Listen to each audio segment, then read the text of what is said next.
back, everybody. This is Raze Chaos. Welcome to my channel. Welcome back if you're coming back for another video from your favorite long-haired, weird hat wearing Funko Pop freak. Since I just got my Black Adam, I decided I needed to show off my Shazam collection. These are from the movie Shazam.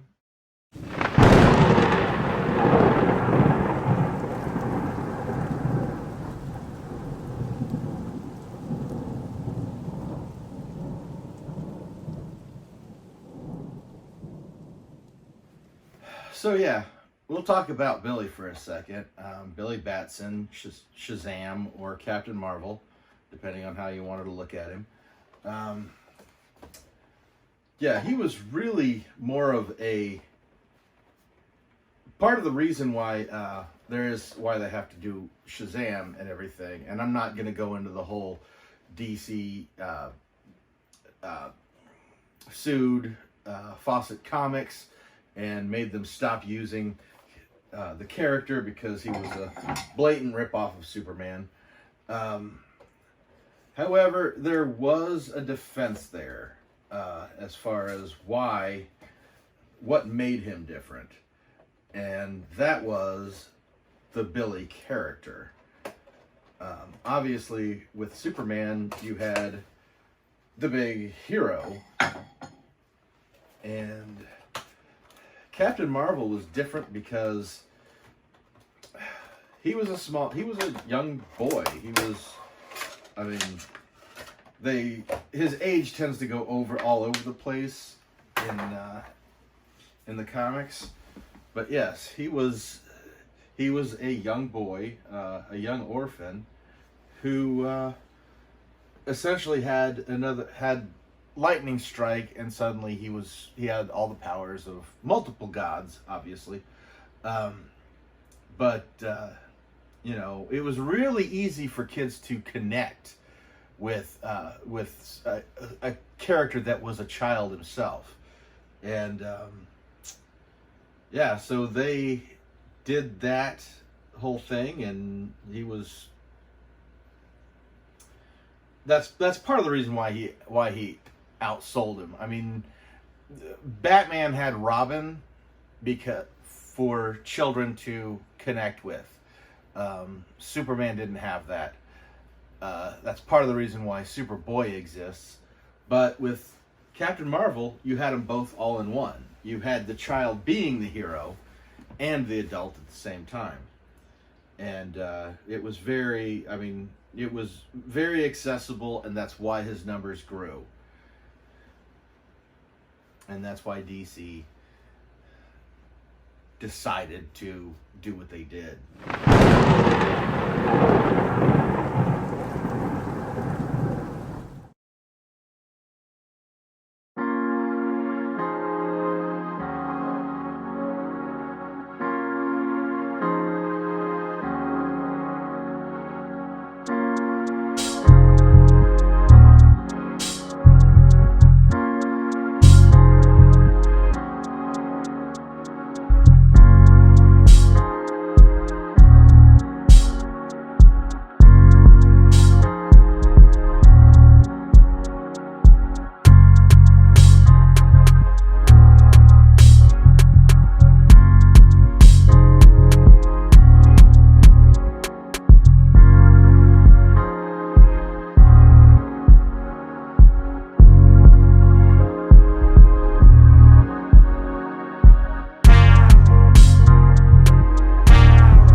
Next up, we have Freddy.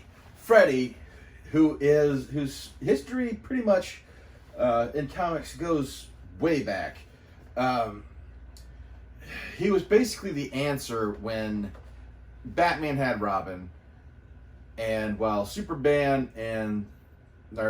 Captain Marvel had Billy Batson, that wasn't a sidekick, that was him. So you already had that release in there, but still, sidekick cell. And so yeah, they brought in a boy with a limp. He was lame. I don't know why. I don't remember exactly why he had a leg injury or something that gave him a permanent limp. But he was on his deathbed, and when Captain Marvel went to Shazam and said, "Hey, I want to hook up my," he's like, "Can't you help him the way you help me?" And Shazam said, "No." He said, "But you can give him some of your powers." So Captain Marvel Jr. would actually say Captain Marvel to get the lightning bolt and get his strength and power and everything.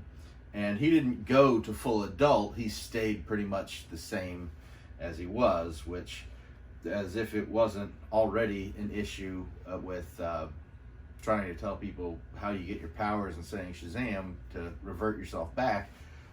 Imagine how you can't even introduce yourself when your name is Captain Marvel Jr. and you can't say, yes, I'm... Yeah. They later in, I believe it was the 90s, I believe, they actually had it to where he referred to himself as CM3 because of Captain Marvel and Mary Marvel and then Junior.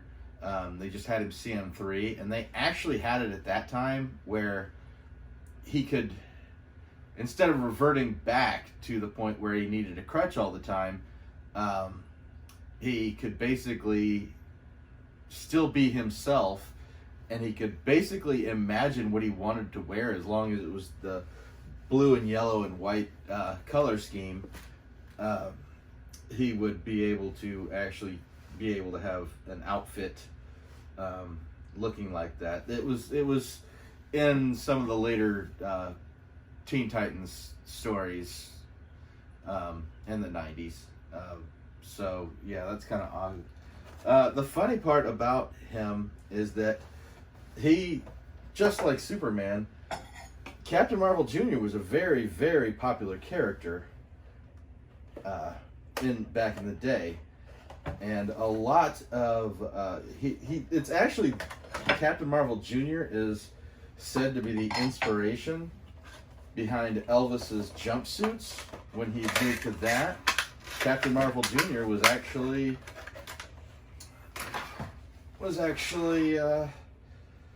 Elvis's favorite superhero.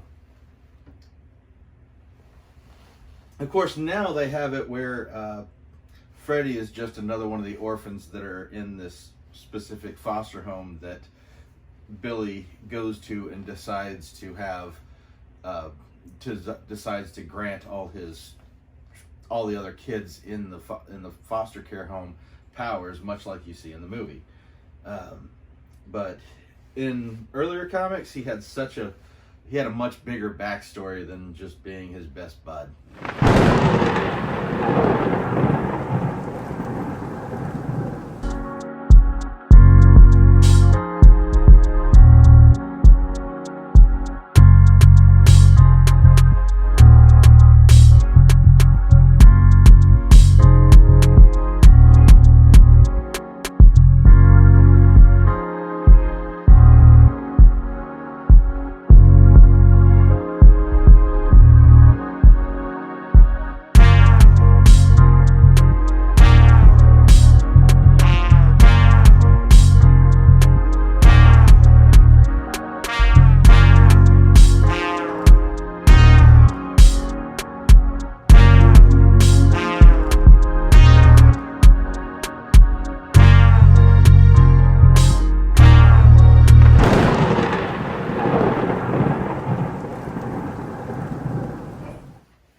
Alright, next up we have Mary.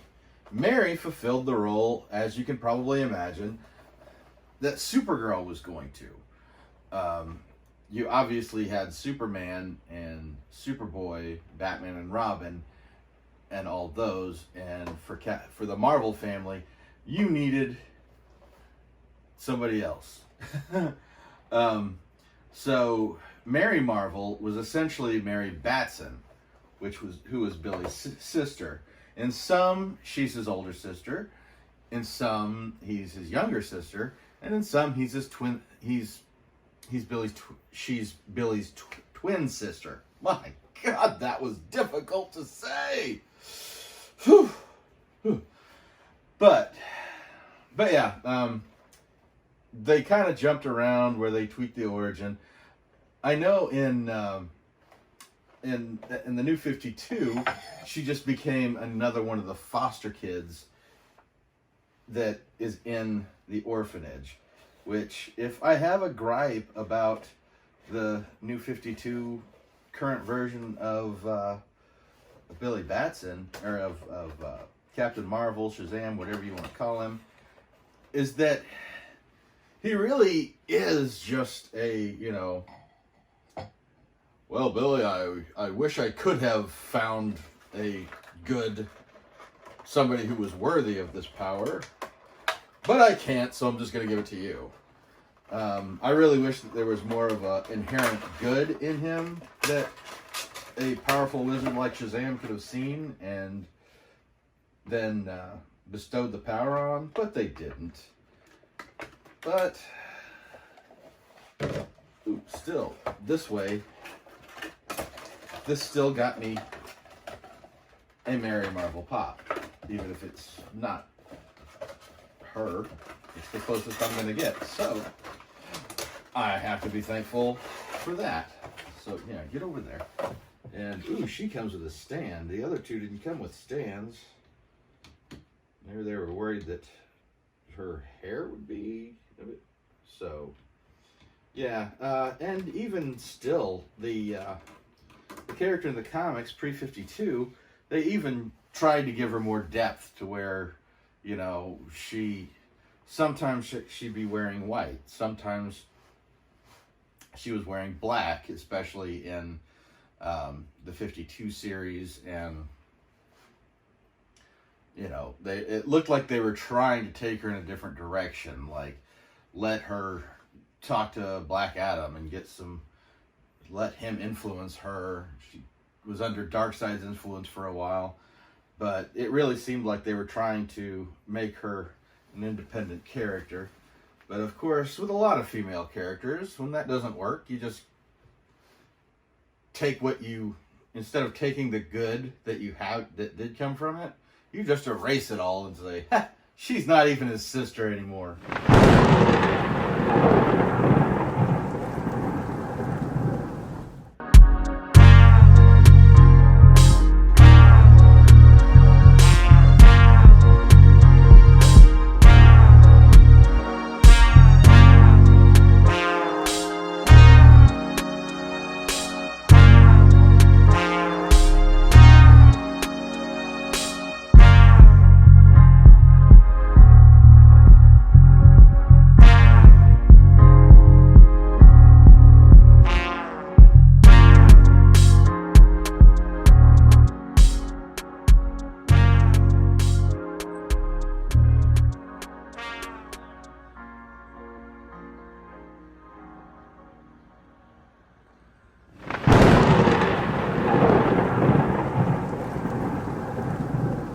So these three are pretty much filler characters. As a matter of fact, I kind of got these three first, and it wasn't intentional. It was a matter of being in a place where I was able to buy two, get two free, and didn't see any other two, or buy two, get one free. But yeah, I was like, well, I don't really see anything else that I like, but hey, here's a Captain Marvel character. And yes, I do keep calling him Captain Marvel. I understand it's Shazam, but originally they would have been part of the Marvel family, the Captain Marvel family, which obviously they can't do that. So I believe now that the name, with the inclusion of Freddie, Billy, and Mary, are now pretty much called the Shazam Kids, which I kind of feel like is a bit of a disservice. They really haven't been able to update the this entire franchise in order to make it as great as it once was. Which, I mean, what can you really expect? I mean, honestly, did anything good really come from the New 52? But, I mean, they are featured in the movie, obviously, otherwise they wouldn't have Pops. And I felt the movie was very watchable.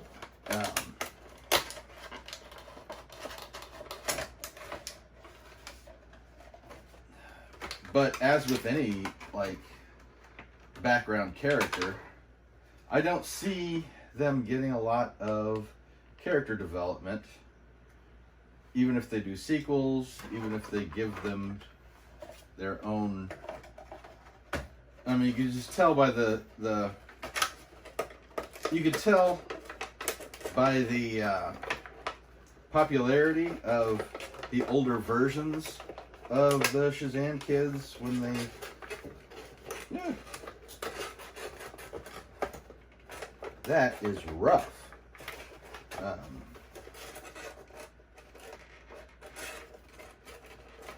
Okay, I'm not gonna break this. You can even tell by the quality that they were of the actors that they put in for the Shazam kids as adults. That, yeah, you know, Mary, Billy, and Freddie got the bigger actors. And while they were all very enjoyable, even in their Shazam forms, you just really got the sense that even when the inevitable sequel comes by, yeah, they're probably going to take a back seat to